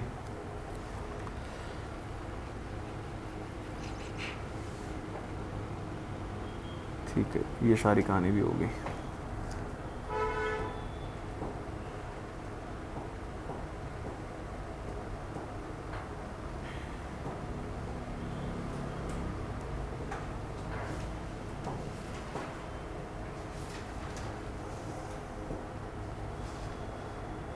चलो next कितना हो गए? Cambium हो गया, लास्ट लिखो, लास्ट क्यों, लास्ट सेकंड है। Fifth is medullary rays,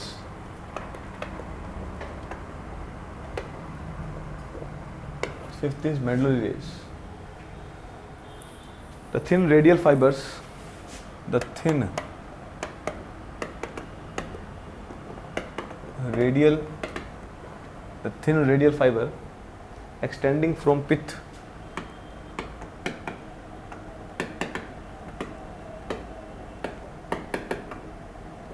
to the thin radial fiber extending from pith to cambium layer, pith to cambium layer, holding the annual rings, holding the क्या बोला मैंने, holding the annual rings of heartwood, annual ring of heartwood, annual ring of heartwood हो गया। And heartwood and sapwood, heartwood and sapwood, चलो heartwood and sapwood, thereby imparting strength, thereby imparting strength to the trees, the timber या timber। Next last point है, last point is bark. अब six point is bark. Bark भी दो type की होती हैं, जो प्रोटेक्टिव लेयर है, दिस इज इनर और outer. The outer protective layer, the outer protective layer और covering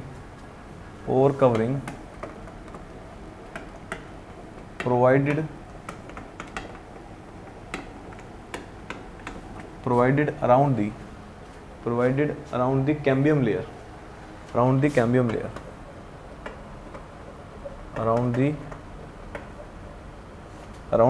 layer is termed as bark।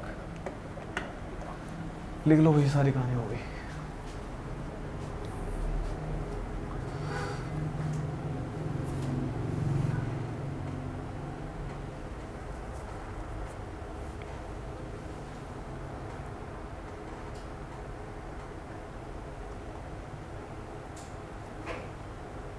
हो गया, चलो पढ़ें इसको।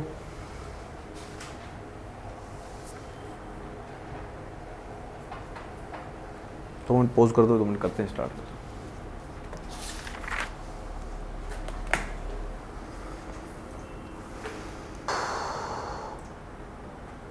फ़ोटो दिखा दो, तो फ़ोटो देखते हैं। चलो अब ये सारी कहानी देखते हैं सारी। ये फ़ोटो दिख रही है सबको? फोटो में एक बार थोड़ा मेंशन कर देता हूँ। सबसे पहले मिडिल पोर्शन कौन सा है? दिस इज पित्त। पित्त के बाद कौन सा पोर्शन आएगा? पित्त के बाद दिस इज हार्टवुड। हार्टवुड का कौन सा पोर्शन आएगा? सैपवुड। सैपवुड के बाद ये इनर बार्क है, ये आउटर बार्क है, और ये जो वर्टिकल रेडियल डिस्टेंस है इसको क्या बोलते हैं? This is the medullary. और इन इसके बीच में किसके बीच में? दिस लेयर और दिस लेयर के बीच में कौन सी लेयर है? Cambium layer. तो ये आपको ये सारी लेयर्स हैं जिसको डिफाइन करना है।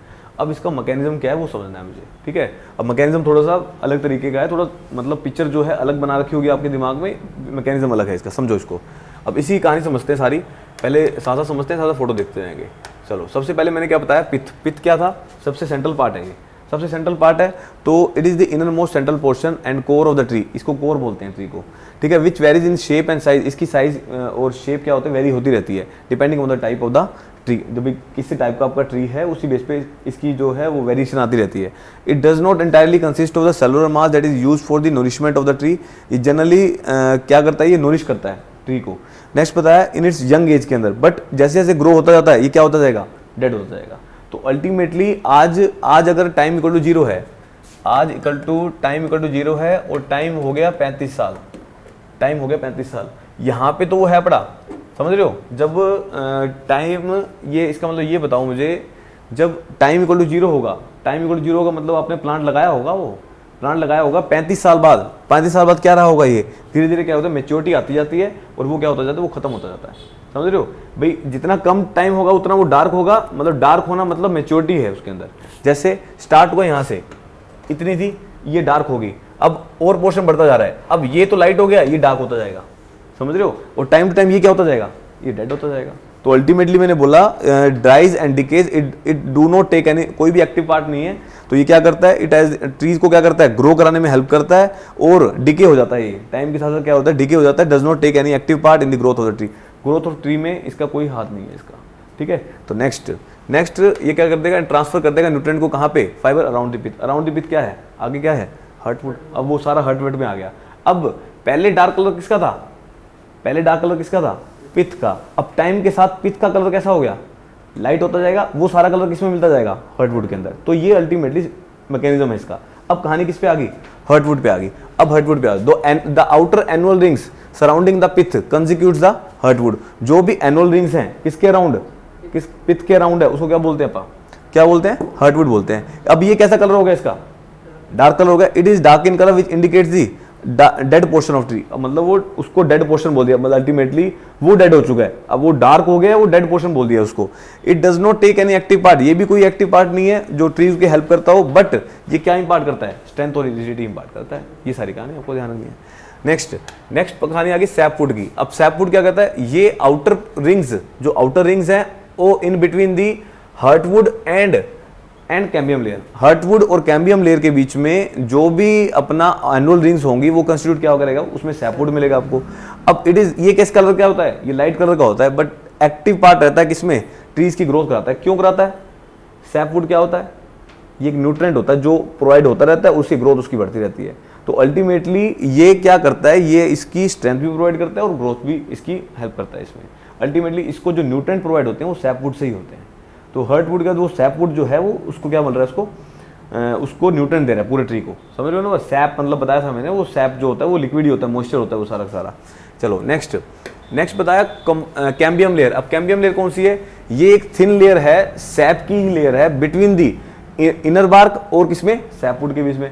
अब सैपवुड उस पोर्शन के अंदर एक लेयर और है, इसको बोलते हैं कैम्बियम लेयर, ठीक है? इसको बोलते हैं कैम्बियम लेयर, उसको बोल दिया cambium layer. It indicates the portion of SAP. ये सैप का ही पोर्शन है which is yet converted into the sapwood. वो अल्टीमेटली पूरा कन्वर्ट किसमें होता है? वो सैपवुड में ही कन्वर्ट होता है। अब वो कैम्बियम लेयर थी, अब वो कैम्बियम भी कन्वर्ट कैसे होती जाएगी? सैपवुड में कन्वर्ट हो जाएगी, समझ गए ना बात? ताकि उसको मॉइस्चर मिलता रहे, स्ट्रेंथ बढ़ती रहे। Hence decide the future growth. Ultimately ये तो है ही। अब ये फ्यूचर ग्रोथ को ही डिसाइड करेगी, समझ रहे हो बात? अब जितना ज्यादा सैप होगा उतनी ज्यादा उसकी लाइफ हो जाएगी। तो जब तक उसको कैम्बियम लेयर उसको सैप मिलता रहेगा वो क्या करती रहेगी? इसका ग्रोथ क्या होती जाएगी? होती रहेगी। अब if due to any reason, अब किसी रीजन से कैम्बियम लेयर एक्सपोज होगी एटमॉस्फेयर में, तो क्या हो जाएगा ये? तो ये क्या हो जाएगा? एक्टिव कॉज ऑफ डेथ होगा ये ट्रीज का, ठीक है? तो अल्टीमेटली ये फ्यूचर ग्रोथ को रिप्रेजेंट करेगा। नेक्स्ट पता है मेडुलरी रेज। अब इसकी कहानी समझो। जैसे अपन ने ऐसे लगा लो, अपने पास ईंटें हैं, अपने पास ब्रिक्स हैं, अपने पास क्या है और क्या लगा सकते हो, प्लास्टर है, अपने पास स्टील है, अपने पास ये सारी चीज़ें हैं। बट इन सबको बांधने के लिए क्या चाहिए आप लोगों को? इन सबको बांधने के लिए क्या चाहिए? इन सब, अगर आपको कोई स्ट्रक्चर खड़ा करना है, कॉलम खड़ा करना है आपको, कॉलम को जब वो लास्ट में उसके ऊपर मोटार लगेगा तभी वो बंधेगा, तभी उसमें स्टेबिलिटी आएगी। तो इसकी स्ट्रेंथ भी तब आएगी जब इसमें मेडुलरी रेस होंगी। अब खाली एनुअल रिंग से इसकी स्ट्रेंथ आती नहीं है, अब एनुअल रिंग्स को भी बांध के रखना पड़ता है। अब वो बांधें किससे?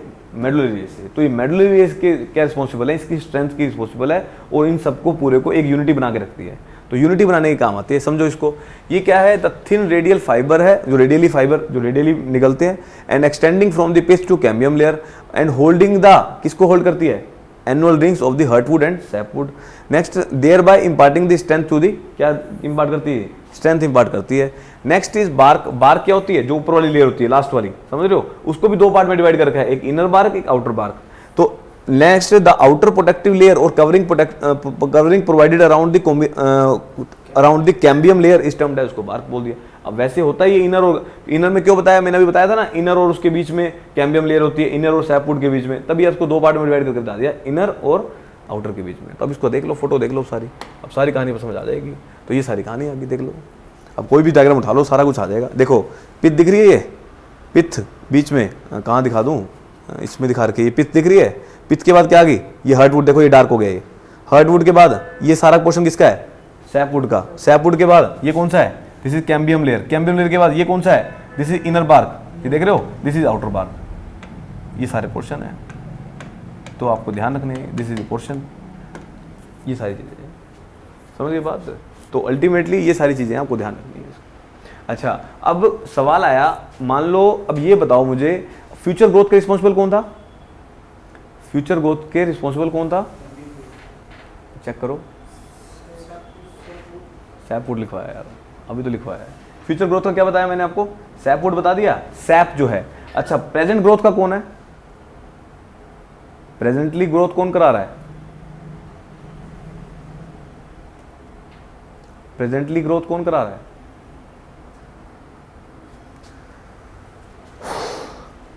अरे प्रेजेंटली भी तो सैप ही दे रहा है उसको, मॉइस्चर तो वही दे रहा है। प्रेजेंट और फ्यूचर का एक ही हो गया। अच्छा, पास्ट ग्रोथ कौन करा रहा है? जो सबसे पहले ग्रोथ शुरू हुई थी, कहां से शुरू हुई थी? पास्ट ग्रोथ के कौन रिस्पॉन्सिबल है? पिथ और हार्टवुड। तो ये सारी कारण, तो ये सवाल बन जाते हैं, तो आपको ध्यान रखना है। तो अल्टीमेटली लिखना चाहते हो अपने आप लिख लो, ये आपको जनरल बता दिया भी आपको बहुत, ये तो फ्यूचर ग्रोथ की बात आएगी, सवाल तो यही आएगा। बट आपको अगर पूरे पास्ट ग्रोथ का कौन रिस्पॉन्सिबल होगा, तो पिथ से तो स्टार्ट हुई सारी कहानी। पिथ और हार्टवुड क्या है? उसकी पास्ट ग्रोथ किसने कराई होगी? पिथ और हार्टवुड ने कराई होगी। ये सारी कहानी समझ गए बात? चलो नेक्स्ट, नोट डाल के पॉइंट लिख लो, 2-4 पॉइंट लिखवा देता हूँ, खत्म करते हैं इसको बस।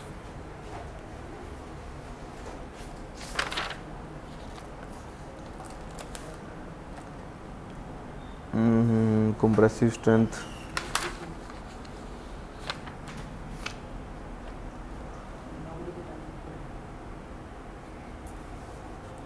एक point,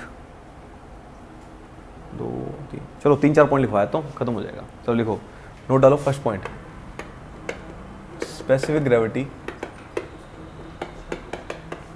of timber.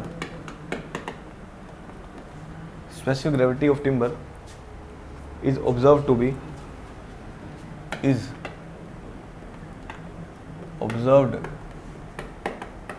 1.54. Observed to be 1.54 for all types of trees. हाँ, for all types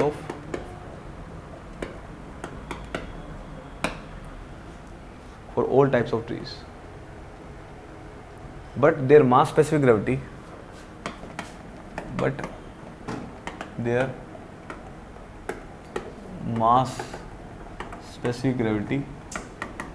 varies from tree to tree.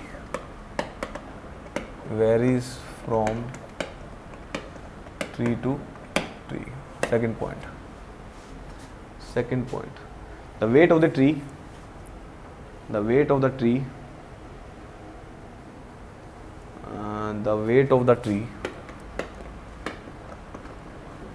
weight of tree is noted, the weight of the tree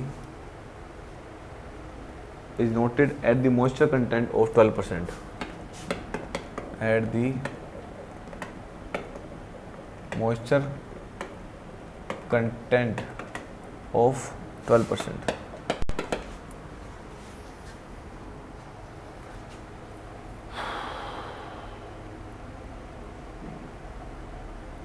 Timber is non-homogeneous.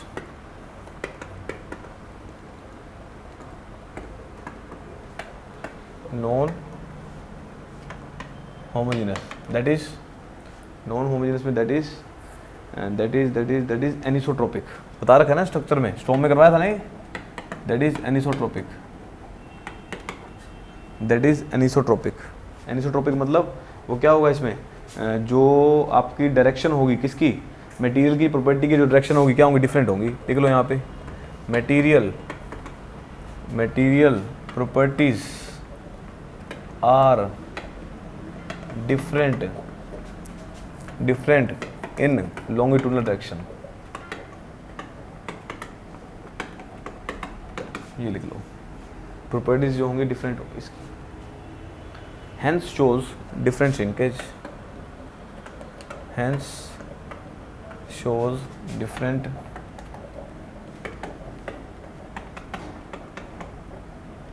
shrinkage. ठीक है, ये सारी कहानी.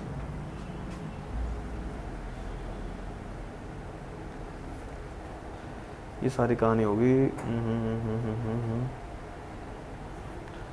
Next एक point और लिख लो, इसको अभी खत्म कर देते हैं यहाँ पे, उसके बाद करेंगे. Next tensile strength. ये सारे ऑब्जेक्टिव हैं. Tensile strength of timber is 2 to 4 times to the compressive strength.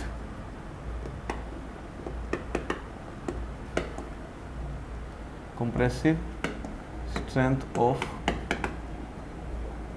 timber.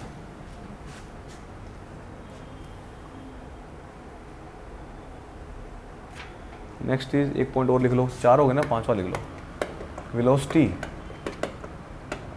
Of sound through the timber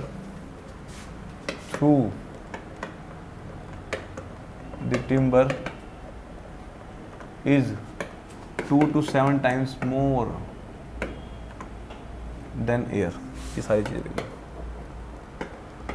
चलो ये कुछ नोट हैं, ये बस पढ़ने हैं, इसको कोई ऑब्जेक्टिव हैं सीधे सीधे. अभी इसमें कोई लॉजिक नहीं है, बस ये सारी चीज़ें बता दी मैंने आपको. ठीक है, अभी आज के लिए इतना ही करते हैं, और शाम को कितने बजे आ जाओगे, रोक दो इसको.